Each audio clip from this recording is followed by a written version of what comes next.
ahora a la palabra del Señor. Siempre como predicadores uno está pensando, hermanos, qué va a predicar, qué va a dar, qué va a enseñar.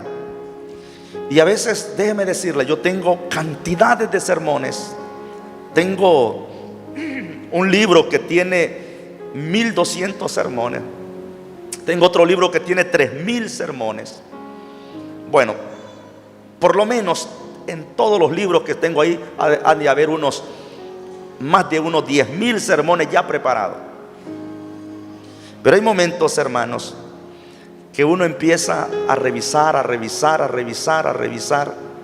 y no hay la iluminación.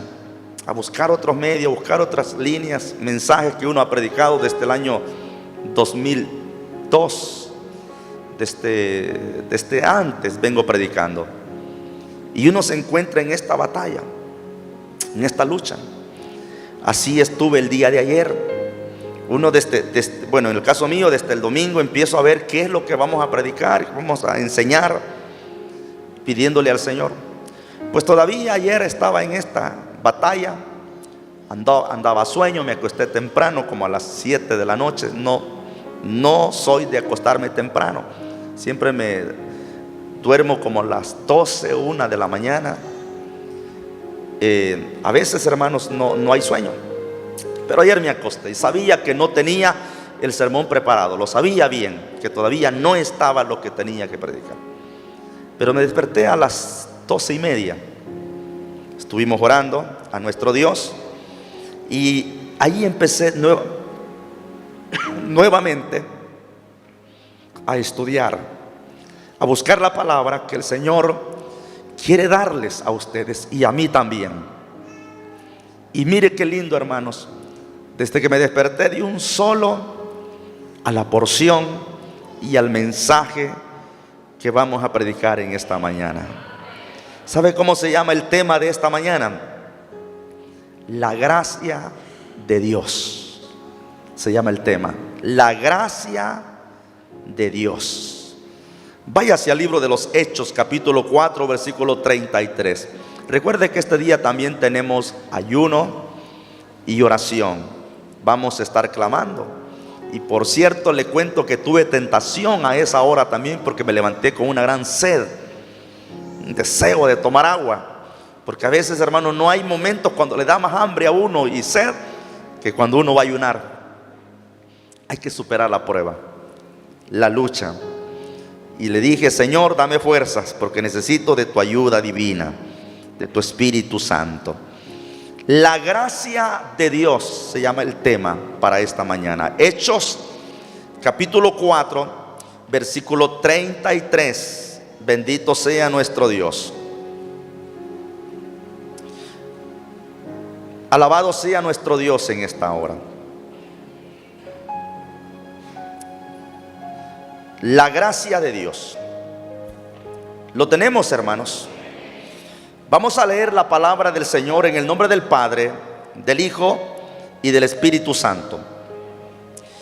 Y con gran poder los apóstoles daban testimonio de la resurrección del Señor Jesús. Y oiga esto, y abundante gracia era sobre todos ellos. Leámoslo de nuevo. Y con gran poder los apóstoles daban testimonio de la resurrección del Señor Jesús. Y abundante gracia era sobre todos ellos. Pueden sentarse, mis hermanos. Ya oramos al Señor. Imagínense que hasta para esto hay que tener sabiduría, fíjense. ¿Por qué? Porque uno ya sabe que ya oramos, ya oraron al Señor, pero ustedes saben que hay predicadores que la costumbre de ellos es orar después que terminan de leer la palabra. Pero sabiendo que ya oraron por la palabra, pienso que es de tener conocimiento, sabiduría y dar lo que el Señor quiere que demos. Ahora, ahí sentaditos ya, hermanos, cómodos, van a buscar Hechos capítulo 14. versículo 26. Vamos a ver qué significa esto. Hechos capítulo 14, versículo 26. Vamos a trabajar qué gracia de Dios. Es muy importante esto. Vamos a tomar esta otra porción para la gloria del Señor. ¿Quién vive, hermanos? A su nombre, gloria, sí. Dice la Biblia, de ahí navegaron a Antioquía, desde donde habían sido encomendados a la gracia de Dios para la obra que habían cumplido. Siempre trato la manera de enseñarle a los hermanos algo que se llama hermenéutica. La hermenéutica es la ciencia que ayuda a la interpretación del texto, independientemente de qué texto sea. La hermenéutica es la, hermanos, ciencia o la facultad para poder entender el escrito o el texto. La homilética es la forma como se expresa, cómo se enseña, cómo se da esa porción. Entonces es muy importante saber las palabras dónde están y qué significa en cualquier contexto la palabra, porque no vaya a ser que una palabra la saquemos de contexto. Por eso en las concordancias a veces se buscan solo, hermanos, palabras, por ejemplo, con la A, con la B, con la C, y ahí aparecen todas las palabras de la A, de la C, de la B. Pero en el estudio de la palabra de Dios, en el estudio de la escritura, de la enseñanza, se necesita que el predicador, que el enseñador sepa en la parte donde está esa palabra a qué se refiere, qué significa, qué se entiende, para que de esa manera no se vaya a dar una mala interpretación. Y es necesario que nosotros podamos estudiar los diferentes evangelios, porque un evangelio dice esto, otro evangelio dice esto, el otro evangelio dice esto de otra manera. A paso que cuando usted estudia los evangelios va a encontrar ciertas diferencias, a veces de uno a otro, de algún acontecimiento a otro, pero hay que indagar, hay que entender, hay que buscar a qué quiere llevarnos el escritor. ¿Por qué dice eso? ¿Por qué uno dice que era un ciego? ¿Por qué el otro dice que era otro ciego? ¿Por qué uno dice que se recostaron en la grama? ¿Por qué otro no menciona que se recostaron en grama cuando comieron? Cada uno de los evangelios busca su contexto. Pero a paso también de eso, mis hermanos queridos, a paso de esto es importante conocer las traducciones. Las traducciones bíblicas es muy importante porque nos ayudan. Hay traducciones del lenguaje actual, traducciones o mejor dicho, versiones de las escrituras. Hay versión católica que la han hecho, mis hermanos, tomando ciertos libros. Hay versión llamada latinoamericana, la Nacacolunga, la versión de Jamás, y versión NBI. Nosotros tenemos la versión Reina Valera 1960, está la versión Reina Valera 2000, Reina Valera 1909, Reina Valera, bueno, hay infinidades de textos que hay que ver, porque en la versión Reina Valera 1960 dice que si tu enemigo tiene hambre, dale de comer, dice Pablo, porque haciendo esto, ascua de fuego amontonarás sobre tu cabeza. Pero cuando yo me voy a otra versión me dice a mí, si tu enemigo tiene hambre, dale de comer, porque haciendo esto harás que se enrojezca su rostro. va dando ya otro significado más entendible a qué se refiere eso. Las versiones nos ayudan a ir conociendo, a ir interpretando. Entonces, mis hermanos queridos, cuando hablamos de gracia, ¿a qué se está refiriendo cuando hablamos de la gracia de Dios? Y hay una palabra que es bastante común para poder discernir gracia, la palabra gracia. La palabra gracia, en un sentido común, es el favor inmerecido de Dios hacia los hombres. Esa es la palabra gracia, el favor inmerecido de Dios hacia los hombres. Buscándolo dentro de los contextos, mis hermanos, que se está refiriendo a una intervención divina de parte del Señor. Porque también existe la palabra gracia como un saludo que se daba en el tiempo antiguo, un saludo romano. El saludo judío, el saludo hebreo era paz. El saludo romano era gracia. Por eso usted va a encontrar en las Escrituras la paz, la gracia del Señor Jesucristo sea con todos vosotros.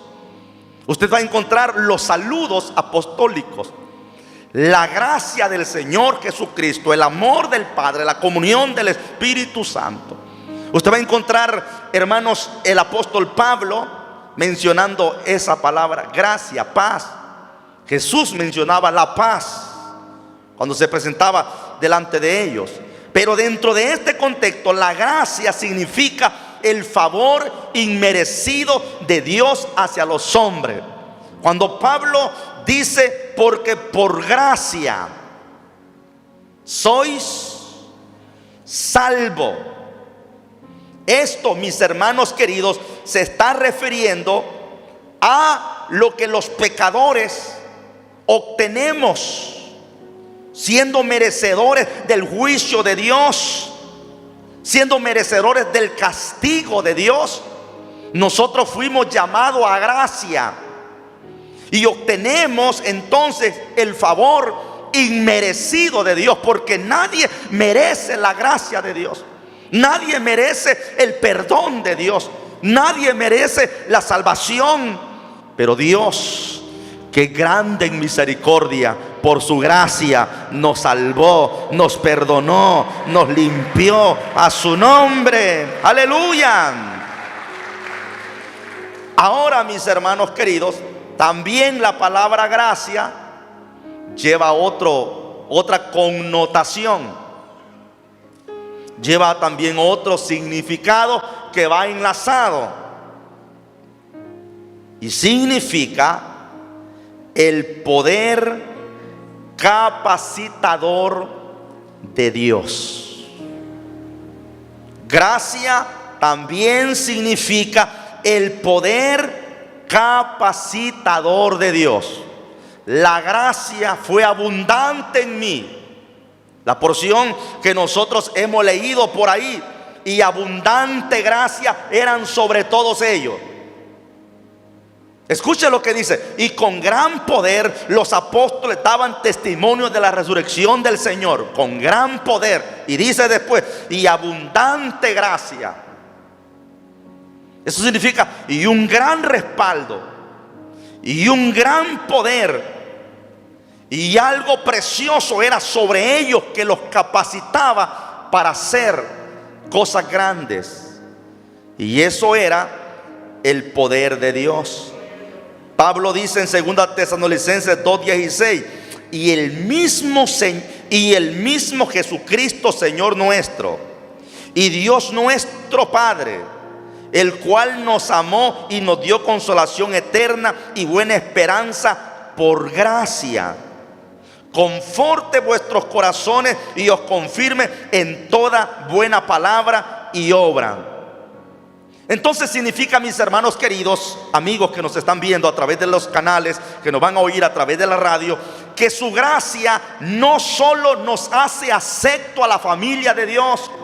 La gracia de Dios no solamente nos traslada, hermanos queridos, a ser parte del pueblo de Dios. Porque cuando nosotros recibimos la salvación, recibimos la gracia, recibimos el perdón, venimos a ser parte de la familia de Dios. Pero su gracia no solamente nos hace acepto a este pueblo, a esta familia, sino que también su gracia, su poder nos capacita, su poder nos hace vivir una vida conforme al reino de los cielos. ¿Cuántos dicen amén en esta hora? Vivir una vida cristiana de acuerdo a los principios que están en esta palabra. La gracia de Dios los traslada a la familia del Señor, pero también su gracia lo capacita para que usted pueda vivir conforme a los estándares de este libro. Eso significa, el poder de Dios me ayuda a mí a ser santo, a vivir una vida apartada, a ser diferente, a ser luz. Esto no es por nosotros mismos, es por la gracia de Dios, que nosotros lo conocemos como el don inmerecido. Lo que estuve mencionando sobre Efesios capítulo 2, versículo 8. La salvación no solo es expresado por el favor inmerecido, o el perdón, o la restauración, la comunión que nosotros tenemos con el Señor, sino que también la salvación, hermanos queridos, es su poder capacitador en nosotros, para que nosotros podamos tener vidas transformadas, vidas diferentes, vidas distintas. La gracia de nuestro Dios ha sido efectiva en el hermano, en la hermana. ¿Por qué? Porque ha cambiado, porque es diferente, porque es distinta. Y es que la Biblia dice: de modo que si alguno está en Cristo, nueva criatura es. Las cosas viejas pasaron, he aquí todas son hechas nuevas. La gracia de Dios está en todos nosotros. Todos. Nadie va a decir: el Señor ha obrado más en el hermano porque el Señor ama más al hermano. No, el Señor nos ama a todos por igual. El cambio, la transformación, la nueva criatura, la diferencia, la estamos haciendo nosotros también. Si usted quiere, se deja moldear por Dios, se deja cambiar por Dios. Si usted quiere, permite al Espíritu Santo que obre. Pero no va a decir: lo que pasa es que a mí el Señor todavía no me ha cambiado. Porque el Señor, hermanos queridos, quiere que todos seamos como Él. A veces decimos nosotros: qué bueno que el Señor cambió al hermano. El hermano era un gran borracho, era un gran perdido, pero el Señor lo cambió. Qué bueno que el Señor cambió al hermano Paquito. El hermano Paquito era enojado, era bravo, era celoso, era pendenciero, era mañoso, le gustaba robar. Pero miren, el Señor lo cambió. Pero a la par de Paquito está también Serapio. Y Serapio aceptó a la par de Paquito. Y Serapio tiene lo mismo de Paquito. Es mal hablado, es enojado, es peleón, es cuantas cosas. Pero resulta que Paquito ha cambiado, pero Serapio sigue siendo el mismo. ¿Será que Paquito es más privilegiado? ¿Será que él es más querido de Dios? ¿Será que a él le ha ayudado más Dios? ¿Le ha ayudado más el Señor? No, a los dos el Señor les dio las herramientas, les dio su Espíritu Santo. Pero ahí cada uno decidió tomar y accionar.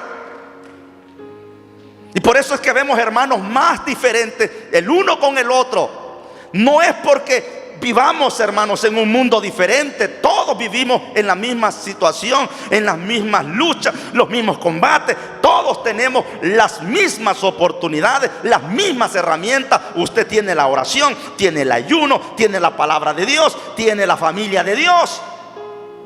Pero el asunto es que unos queremos más que otros. Y ese es el asunto.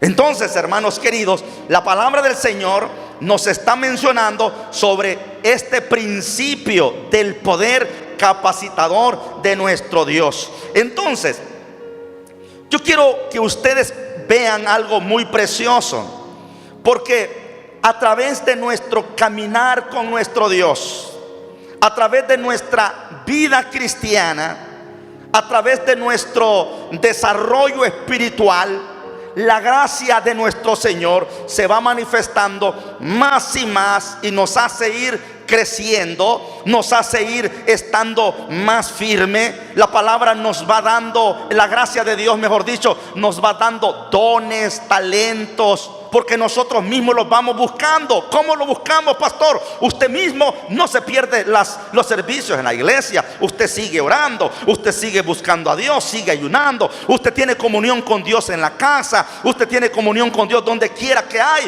Usted no se le zafa una mala palabra, porque usted sabe que es templo y morada del Espíritu Santo. Usted no está pensando en ir a pecar, porque usted es templo y morada del Espíritu Santo. Entonces el Señor lo va capacitando. Entre más le buscamos, el Señor nos va dando las herramientas para que hagamos mejor el trabajo.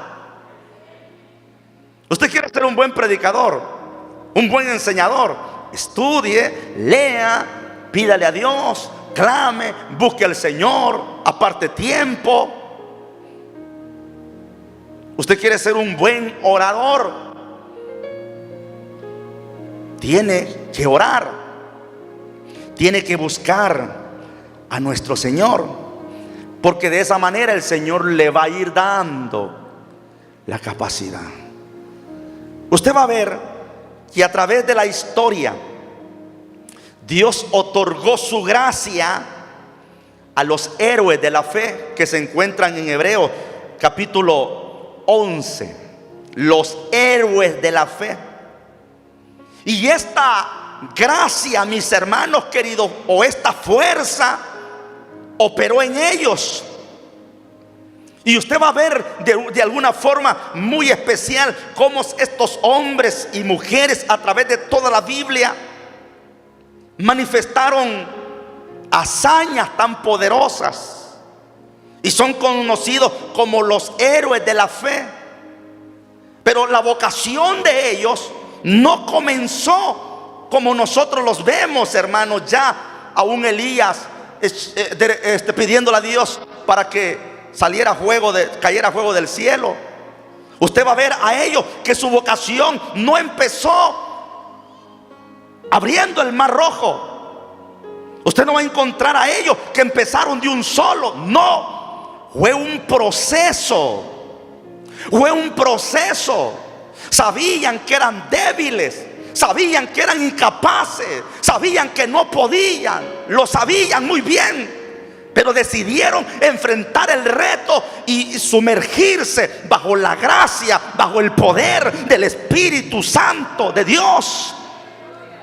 Y se dejaron capacitar por Dios y dejaron que Dios obrara en ellos. Y no fueron autosuficientes. No, entendieron que necesitaban humildad, porque lo que no nos hace crecer es el orgullo, la vanidad, la soberbia, el creernos autosuficiente. No nos va a dejar crecer.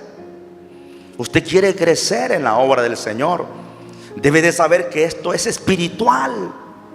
Aquí podemos tener los grandes doctores, los grandes ingenieros, los grandes maestros, los grandes licenciados, científicos, pero ante la presencia de Dios, lo que vale es un corazón contrito y humillado. Y sabe algo lindo, precioso, que de lo más vil, de lo menospreciado, de lo que no vale nada, Dios puede hacer algo, mis hermanos. Y podemos quedarnos sorprendidos cómo Dios usa personas que nunca han ido a la escuela, pero cuando se para en un altar mueven los cimientos del infierno, porque son personas llenas del poder del Espíritu. ¿Cuántos alaban la gloria de Dios? No digo que no es necesario el estudio, que no es bueno, cómo no, le ayuda a uno a una área social, pero lo que le ayuda en la área, hermanos, de desarrollo en la obra es lo espiritual. No sé si les he contado la historia de un hermano que tenía una iglesia tan grande, tan enorme, una iglesia fuerte, y el hermanito que pastoreaba era un albañil. Dios lo había levantado a él. Y él tenía un hermano que era doctor. Se congregaba ahí en la iglesia. Y él miraba, ¿verdad?, cómo su hermano a veces no pronunciaba bien algunas palabras, se enredaba en cosas. Y una vez le dijo: mira, hermano, le dijo, déjame predicar el domingo. Nunca había predicado. Le voy a dar un mensaje a esta gente que te vas a dar cuenta cómo lo voy a dejar. El hermano le dijo: no hay problema, hermano, yo lo dejo. Ponerle que va a predicar el doctor fulano de tal, le dijo, ahí en la viñeta. Se dio el anuncio: domingo predica el doctor fulano de tal. No, y aquel, hermanos, iba bien contento. Cuando se subió al altar a la hora de predicar y se quedó viendo la multitud de gente que estaba ahí, multitudes, se les quedó viendo a todos los hermanos que estaban allí. Y dice la historia que dijo: hermanos, Dios les bendiga. He pasado aquí al frente para dejar a mi hermano que va a predicar la palabra de Dios. Ahí estaba el hermano de él. Él es el llamado de Dios, dijo, que predique él. Se bajó. ¿Saben por qué? Porque esto es de Dios. Lo espiritual, hermanos, debe de guiarse con lo espiritual. Y yo sé que hay personas que tienen grandes habilidades y grandes conocimientos, pero cuando no hay poder de Dios, cuando no hay unción, son como metal que resuena, como címbalo que retiñe, porque lo que hace temblar nuestros corazones es la palabra que se predica con la autoridad del Espíritu Santo. A su nombre. Miren, hermanos, si ustedes gustan, váyanse conmigo a una porción bíblica. Éxodo capítulo 3. Vea esta porción. Vamos a leer algunas porciones bíblicas en este momento. Éxodo capítulo 3, porque yo quiero enseñarles a ustedes que los hombres del ayer fueron capacitados, porque la gracia de Dios los capacitó a ellos, les dio poder. Éxodo capítulo 3 y el versículo 11.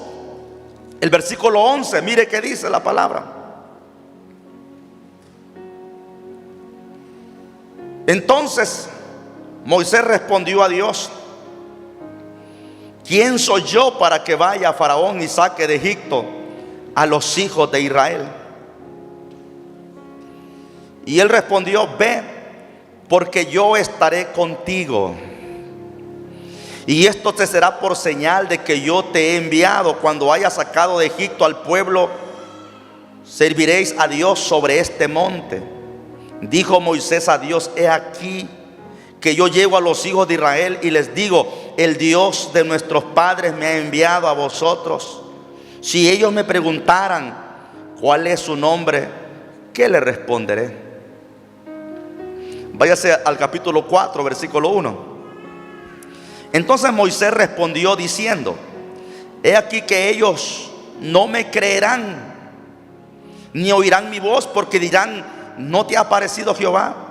Y Jehová dijo: ¿qué es eso que tienes en tu mano? Y él respondió: una vara. Él le dijo: échala en tierra.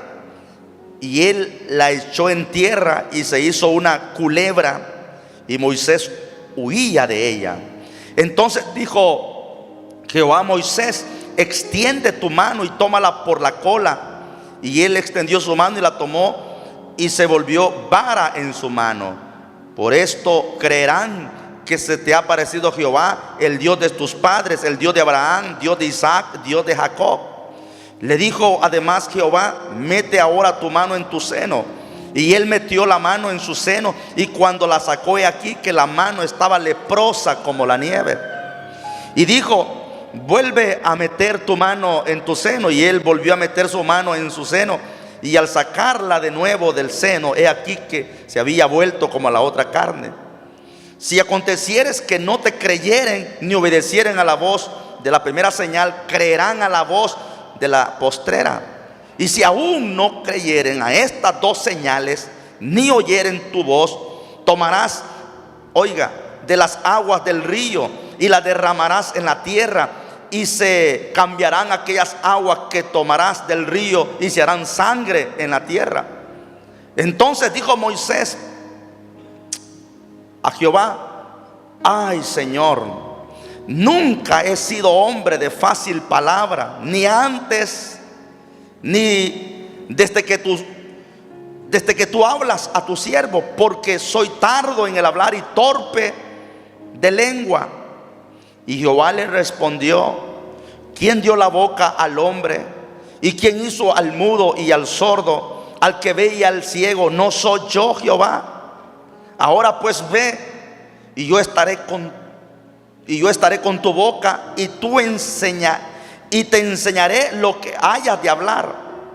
Y él dijo: ah, Señor, envíate, ruego, por medio del que debes enviar.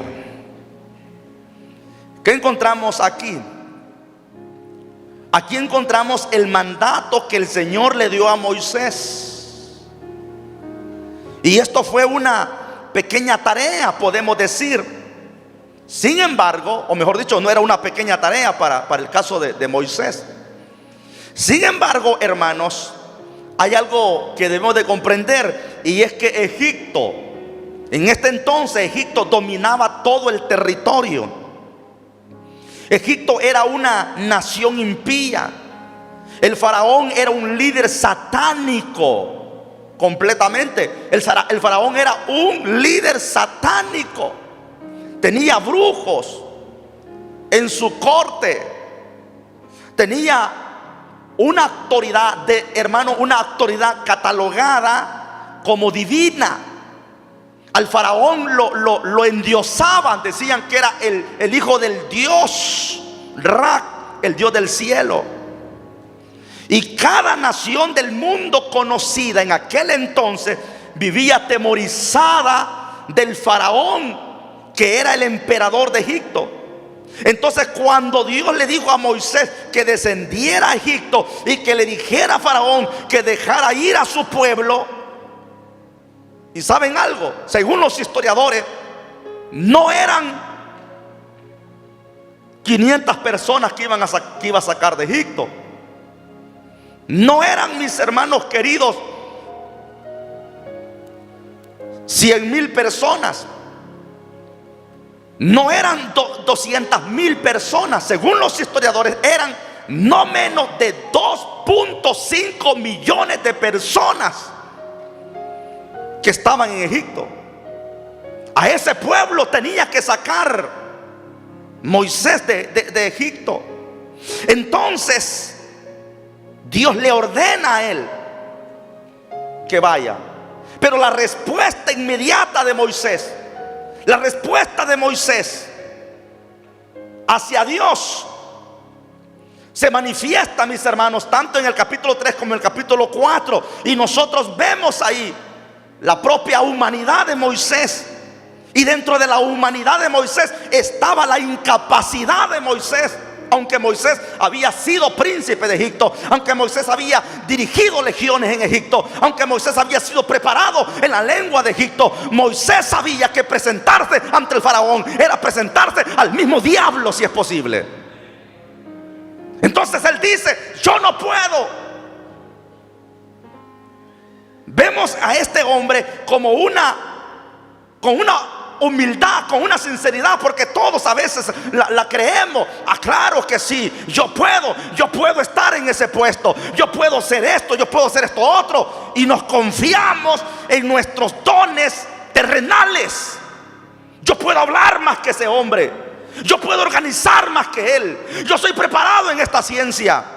Pero esto no es del que quiere, no es del que corre, es de Dios quien tiene misericordia. Alabado sea Dios en esta mañana.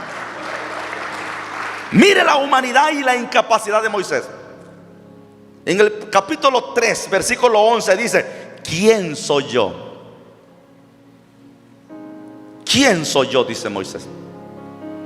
En otras palabras, hay otros mejores. Segundo, en el 3:13 dice: ¿quién eres tú? Moisés no conocía a Dios. A veces nos ponemos a decir cosas porque no conocemos a Dios. Mano Beto Romero me estaba contando una historia de cómo a veces uno se pone a altercar con Dios. Y le pidió a Dios algo, me dice, y Dios no se lo dio, y él se sintió mal. Pero es cuando no conocemos a Dios. Es cuando creemos que Dios es nuestro sirviente, que Él es nuestro esclavo, que entonces como Él no me lo hizo, tampoco yo le voy a hacer. Yo le dije a Dios que me sanara a mi niño, pero no me lo sanó, no me congrego. A ver cómo le va a él allá en la iglesia, a ver quién va a pastorear. Es la mente infantil nuestra. Y me dice él: hoy que tengo ya estos añitos en mi vida, he entendido que uno tiene que arreglársela como puede y hacer las cosas uno mismo, sabiendo que cada uno vamos a dar cuenta a Dios. Es verdad. A veces decimos cosas porque no conocemos a Dios. Nos ponemos en posiciones porque no hemos conocido a Dios. Conocemos al pastor y sabemos que el pastor es frágil, que el pastor es dejado. Entonces usted va a jugar conmigo, usted va a hacer lo que usted quiera conmigo, porque usted tal vez me conoce a mí, conoce al hermano, conoce a su cónyuge, conoce a su hijo, a su papá, a su mamá. Usted va a hacer con lo que quiera con su papá, con su mamá, con su cónyuge, con quien quiera. Pero con Dios, señores, con Dios no se puede uno meter, porque Dios es poderoso. Con Dios no se juega. ¿Cuántos alaban a Dios? Él es poderoso. A Dios solo hay que obedecerle. Usted no entiende, sigue obedeciéndole. Porque está pasando esto, deje que Dios sabe que esta iglesia la va cargando el Espíritu Santo. Usted no entiende lo que está pasando. Usted puede decir: ¿cómo es posible que esa persona pase a cantar, pase a predicar? Y yo he escuchado tantas cosas de él. ¿Y cómo es posible que esté todavía ahí? Hay cosas que usted no la va a entender, pero Dios va a ir abriendo camino, y más adelante usted la va a entender cuando el Espíritu Santo le abra la mente. Moisés no entendía. Me van a preguntar: ¿quién eres tú? Yo no sé quién eres tú.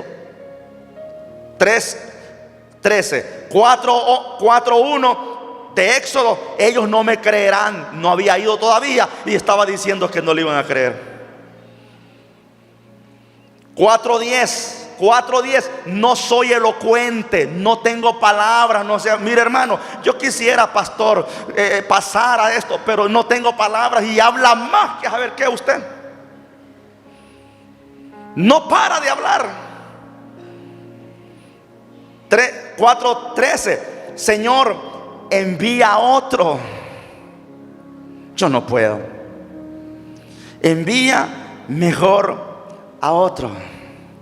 Entonces viene Dios y en su amor y en su misericordia le dice: Moisés, yo conozco a tu hermano, yo soy el que doy el habla, la vista, yo soy el que hago esto.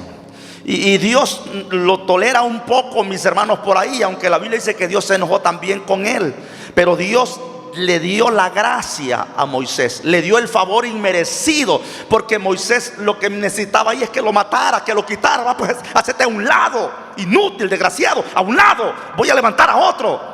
Pero Dios le dio su gracia, le dio el don inmerecido. Moisés no merecía vivir en ese momento, pero Dios le da su gracia. Pero no solamente eso, le da la gracia capacitadora, le da poder. Y cuando Moisés viene y se presenta delante de Faraón, no se presenta, hermanos, como cualquier hombre, como el que había salido huyendo. Se presenta como el representante del Dios que hizo los cielos y la tierra, y le habla con poder, le habla con autoridad, porque el hombre y la mujer revestida del poder de Dios tiene autoridad. Cuando alguien tiene la presencia de Dios, hay autoridad en su vida. Tiemblan los demonios. Y cualquiera también que quiera hacerle caso o daño a un ungido de Jehová va a fracasar. Y usted va a ver a un Moisés abriendo el mar rojo, a un Moisés, hermanos, pidiéndole agua a una roca, a un Moisés clamando a Dios y Dios respaldándolo, porque Dios lo estaba capacitando, lo había capacitado. Usted no va a hacer nada si el poder de Dios no lo capacita. Usted siempre va a ser un fracasado en la iglesia. No se va a levantar, no va a andar con poder, porque no va a dejar que Dios opere en su vida. Deje que Dios opere. Y fracasó, levántese, humíllese y preséntese ante Dios diciéndole: Señor, sin ti yo no puedo hacer nada. Permita al Espíritu Santo que obre. La gracia de Dios hizo que Moisés desarrollara maravillas, señales en Egipto. Y no solo eso, sacó al pueblo. ¿Qué me dice usted de este gran personaje que encontramos aquí? Váyase al libro de los Jueces, capítulo 6, verso 1. La gracia de Dios sobre Faraón, este hombre se llama Gedeón. Jueces capítulo 6. Mire esta porción. Estoy hablando que la gracia de Dios opera en dos áreas. Es el favor inmerecido de Dios hacia nosotros, y es el poder capacitador que nos da el poder para cantar una alabanza, para dirigir un culto, para predicar un mensaje, para enfrentarnos a las amenazas que el enemigo pone.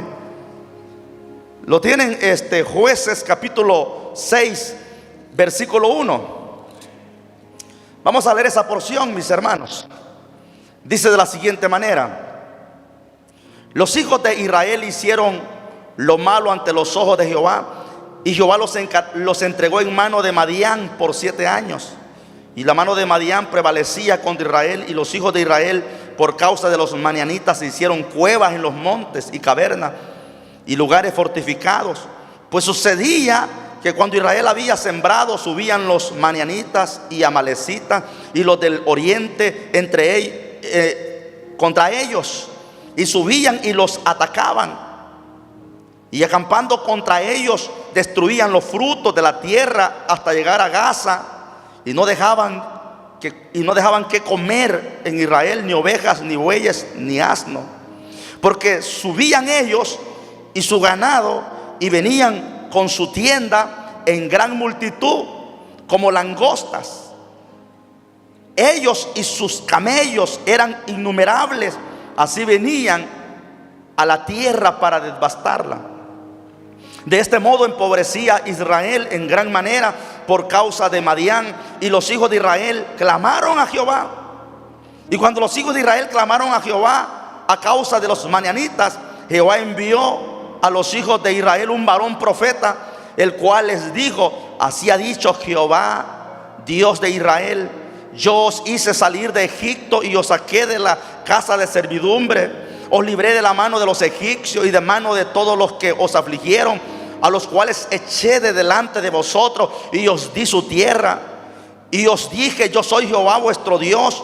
No temáis a los dioses de los amorreos en cuya tierra habitáis. Pero no habéis obedecido a mi voz. Este es un problema. Vino el ángel de Jehová y se metió debajo de la encina que está en Ofra, la cual era de Joás Abiesarita, y su hijo Gedeón estaba sacudiendo el trigo en el lagar para esconderlo de los madianitas. Y el ángel de Jehová se le apareció y le dijo: Jehová está contigo, varón esforzado y valiente. Y Gedeón le respondió: ah, Señor mío, si Jehová está con nosotros, ¿por qué nos ha sobrevenido todo esto? ¿Y dónde están todas sus maravillas que nuestros padres nos han contado, diciendo: no nos sacó Jehová de Egipto, y ahora Jehová nos ha desamparado y nos ha entregado en manos de los madianitas? Y mirándole Jehová le dijo: ve, que con esta tu fuerza, ve con estas tus fuerzas y salvarás a Israel de la mano de los madianitas. ¿No te envío yo? Vamos a hacer hasta ahí la lectura. Aquí vemos, hermanos, el llamado de Dios sobre Gedeón. El llamado de Dios vino sobre Gedeón para ir a libertar a su pueblo, al pueblo de Israel, de los conquistadores de Madián. Usted va a encontrar en la lectura que Israel había experimentado derrota tras derrota durante muchos años. Pero la respuesta de Gedeón a la palabra de Dios está revelando en esta oportunidad también incredulidad. Porque cuando Dios ve todo esto, Dios levanta a este muchacho. Pero la palabra de él, la que hemos leído en el versículo 13, dice, cuando le dice, varón esforzado y valiente, tú vas a hacer esto. Él dice, Señor mío, si Jehová está con nosotros, ¿por qué nos ha venido todo esto? Y Gedeón dice, ¿dónde están todas sus maravillas que nuestros padres nos han contado, diciendo que nos sacó de la tierra de Egipto, diciendo que hizo todo esto? Pero ¿por qué Jehová nos ha dejado? ¿Por qué Dios no nos escucha? ¿Por qué Dios no nos responde? Y Dios tuvo que mandarle un profeta y decirle, ¿saben por qué Dios no le responde? Porque ustedes no han sido obedientes, porque ustedes han sido rebeldes a la voz, porque ustedes no han obedecido a mi voz, dice Jehová, sino que han creído a los dioses paganos. Prueba de eso que el papá de Gedeón, el papá tenía una imagen en su casa, tenía un ídolo en su casa. Entonces, hermanos queridos, Dios le dice a Gedeón, usted va a libertar a este pueblo. Pero Señor, dice Gedeón, yo soy el más pequeño de mi familia. Eso se llama incapacidad, eso se llama debilidad, eso se llama no puedo, no tengo poder, no tengo, Señor, no soy de la familia más fuerte en mi familia, somos de las tribus más pequeñas. Pero viene Dios en su amor y en su misericordia y le dice, tú vas a libertar a este pueblo, que eran no menos, un ejército no menos de 135,000 soldados de batalla, de guerra, enemigos. Tú te vas a levantar. Soy incapaz, yo te voy a dar la gracia. Te he llamado, te he visto, pero te voy a capacitar, te voy a dar poder, te voy a dar la unción. Y cuando el Espíritu Santo vino sobre Gedeón, Gedeón se levantó, mis hermanos, tocó el cuerno y Dios empezó a obrar a través de este hombre, dando la palabra a su nombre. Con 300 hombres, Gedeón, con 300 hombres, destruyó a estos ejércitos enemigos. 300 soldados contra 135,000 soldados enemigos. Esto no lo hace el humano, esto no lo hace la fuerza humana, esto no lo hace la inteligencia humana, esto solo lo hace el poder de Dios cuando está en la vida del hombre. La gracia de Dios hace que el hombre sea diferente. Usted tiene gracia, yo tengo gracia. Permita que la gracia opere y puede crecer más y más. El apóstol Pablo manifiesta que la gracia de Dios no fue en vano sobre él. Estimados hermanos, la gracia de Dios es la que libera nuestras vidas. En nuestra relación con Dios, a medida que caminamos día con día delante de la presencia del Señor, nos vamos a encontrar con situaciones críticas, agobiantes, problemas, luchas. ¿Sabe cuál debe ser nuestra respuesta en esas circunstancias, en esas cosas que nos agobian?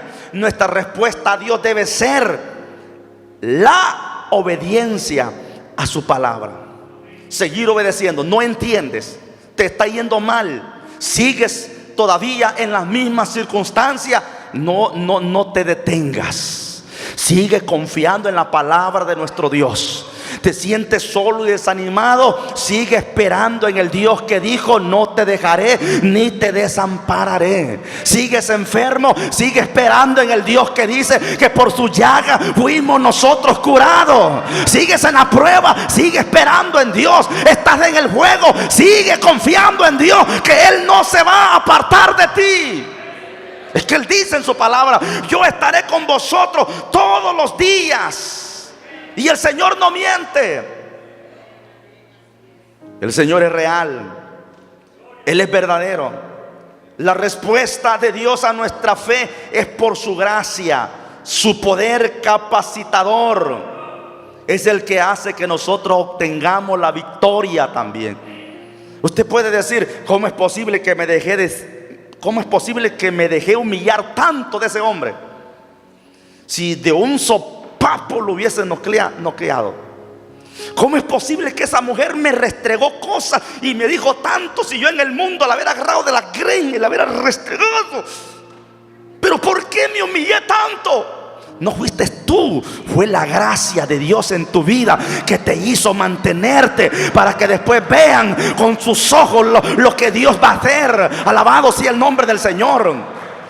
A uno lo pueden creer que es tonto, que es dundo, que es pasmado, que es pasmadito, que es ignorante. No es que uno no tenga los argumentos, no es que uno no tenga las cosas, ¿cómo no? Pero lo que hace mantenernos en la prueba, en la lucha, y poner la otra mejilla, como dice, es la gracia, es el poder de Dios en nuestra vida, para mantenernos como luminares en el mundo. ¿Por qué no sales a la fiesta? ¿Por qué no sales a la playa? ¿Por qué no sales allá al circo? ¿Por qué no vas a ir a tal lugar? ¿Por qué no vas? Porque hay algo en ti que no te permite que vayas. ¿Por qué no caes en el pecado frecuentemente? ¿Por qué otro viene, cae y tú te mantienes? No son tus fuerzas, amigo, hermano, es la gracia de nuestro Dios. Termino diciéndole estos dos versículos muy importantes, que son dos promesas. Son dos promesas. Hebreos capítulo 4, versículo 16. Dice la palabra: acerquémonos pues confiadamente al trono de la gracia, para alcanzar misericordia y hallar gracia. Esto significa capacidad divina para el oportuno socorro. Dos veces aparece. Dice el apóstol: acerquémonos confiadamente al trono de la gracia, al trono de la misericordia. Acerquémonos confiadamente para que nosotros hallemos misericordia. Y después dice: y hallar gracia para el oportuno socorro. Y tener la capacidad para poder vencer la prueba, las luchas en esta tierra. En 2 de Corintios 9:8, el apóstol dice de la siguiente manera: y poderoso es Dios para hacer que abunde en vosotros toda gracia, a fin de que tengamos siempre todas las cosas, todo lo suficiente, abundéis para toda buena obra.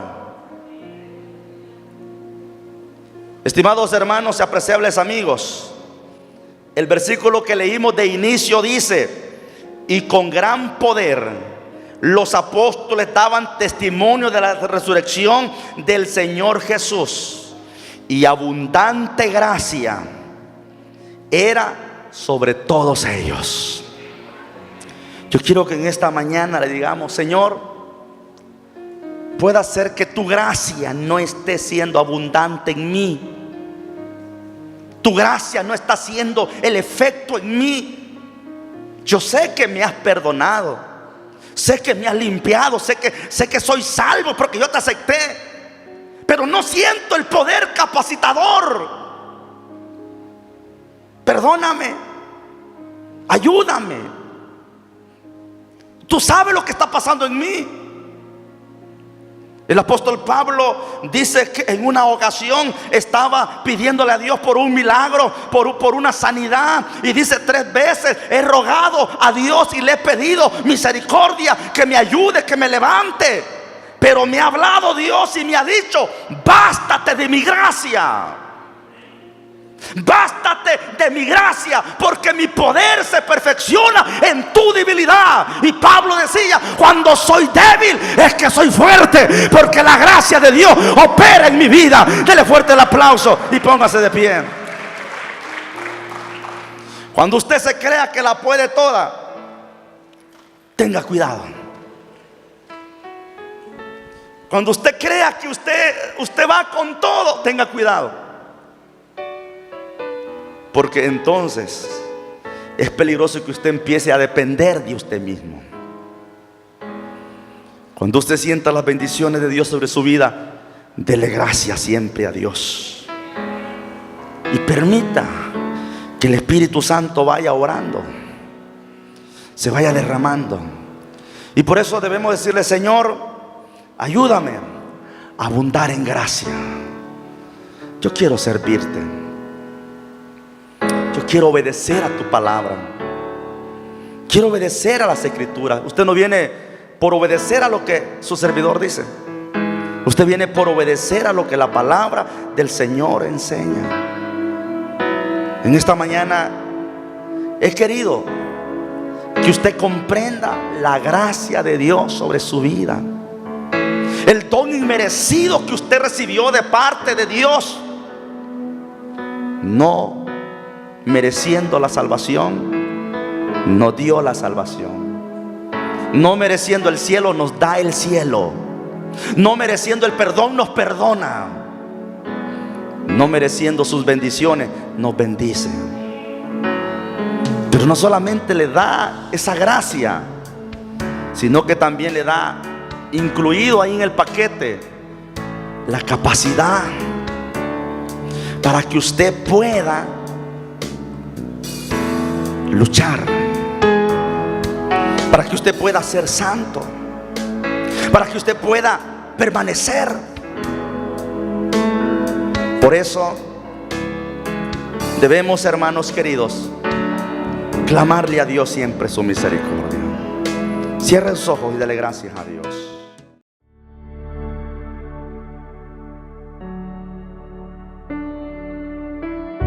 ¿Has escuchado la palabra de Dios? Te invitamos a que recibas a Jesucristo como el único y suficiente Salvador personal. Repite conmigo la siguiente oración: Señor Jesús, reconozco que soy pecador y creo que tú moriste en la cruz por mis pecados. Me arrepiento y te pido perdón. Te confieso como mi único y suficiente Salvador personal de mi vida. Lávame con tu sangre preciosa y escribe mi nombre en el libro de la vida. Si has hecho esta oración, hoy eres hijo de Dios. La Biblia dice en el Evangelio de San Juan capítulo 1, versículo 12: mas a todos los que le recibieron, a los que creen en su nombre, les dio potestad de ser hechos hijos de Dios. Romanos capítulo 10, versículo 9 dice que si confesamos con nuestra boca, creemos en nuestro corazón, el Señor nos hace una nueva criatura. Te invito a que te congregues en una iglesia cristocéntrica, o si no, visítanos a nuestra iglesia, Iglesia Evangélica Apóstoles y Profetas de Salvador, Colonia Treminio, Santa Rosa de Lima. Te esperamos.